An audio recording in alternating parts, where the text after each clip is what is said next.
Today we're discussing the power and the efficacy of luxury brands. What do marketing directors need to do in order to promote those brands into a very competitive space? From the Luxury Network, I'm in conversation now with Xolisa Gaca. Xolisa, let me ask you first of all, to what extent are luxury brands battling in this tough global economy? Well, because it's a very niche market, and that luxury brands, it's something of preference. And if you look at the global crisis, it has tackled most of the middle class people and not necessarily the high end of people. So the brands are still moving, but not as fast as one would. Are luxury brands bulletproof? No, they're not. No, they're not. So is everything. I mean, if one thing that the recession has taught us, nothing is bulletproof. It's just that it's an issue of preference. You know, when somebody makes that first 10 million and they want to reward themselves, there's nothing stopping them from rewarding to them from what they've been dreaming to get for all these years. And it's because we're not trying to get high volumes. You know, we're trying to sell one product maybe in a specific period of time. So they're not intentionally bulletproof, but they do go through troubles as every other brand, but they resist in most cases. Okay, we can talk about the resistance in just a moment. But I'm assuming then that the marketing and the sales strategy has changed. You've got to do things differently. In what way? Yes, you have. If you go to the traditional way of marketing, you find a lot of people pumping a lot of money at mass marketing or traditional forms of marketing. And the marketing strategy has to change because you're trying to get a bit of much more focused, much more narrowed, a much more directive way of reaching your clients. So how do you do that?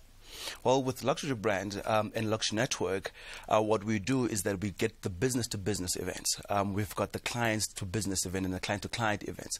The majority of the things is to be able to get the people that are actually in the process or are actually in affording of these particular luxury goods or sales or services. So it's all about the tactility.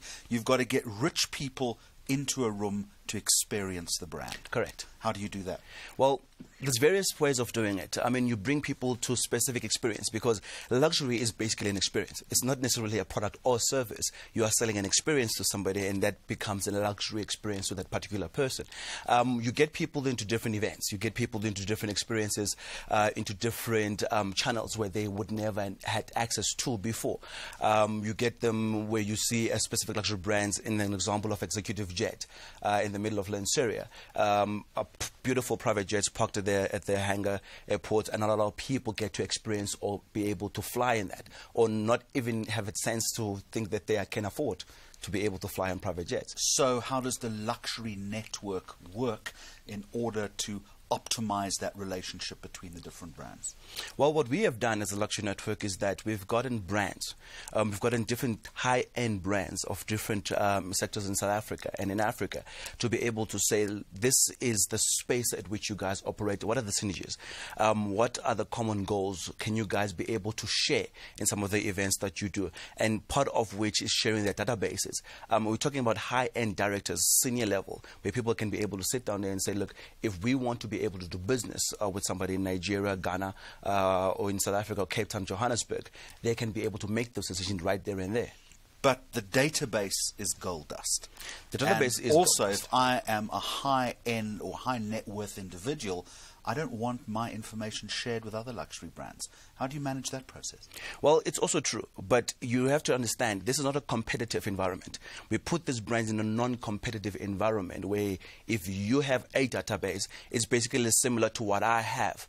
And if you compare those databases, it's not that it infringes on your sales or it infringes on your product being moved out of the market or being moved in sales.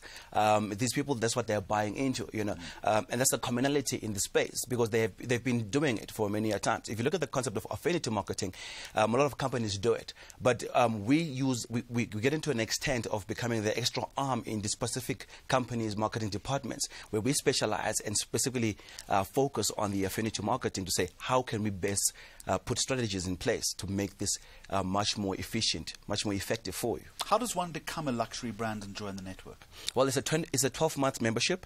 It's joined on an annual basis. But you're going to be very discretionary about who you invite in. Not every brand is a Not luxury every brand. So it begs the question, what is a luxury brand? Correct. It is by invitation only. Yeah. And as I've said before, what is a luxury brand? Everybody asks. There's luxury everywhere. You open the internet, everybody writes luxury. There's B&Bs who've got luxuries. Everybody's got luxury in the term luxury. The term has become devalued. It's become a value in terms of it. But as I said, it's an experience. Somebody comes into a place and they do not experience that particular luxury. It does not have that effect because people are willing to pay for it. It's determined by quality, it's determined by price scarcity, and all those elements in between.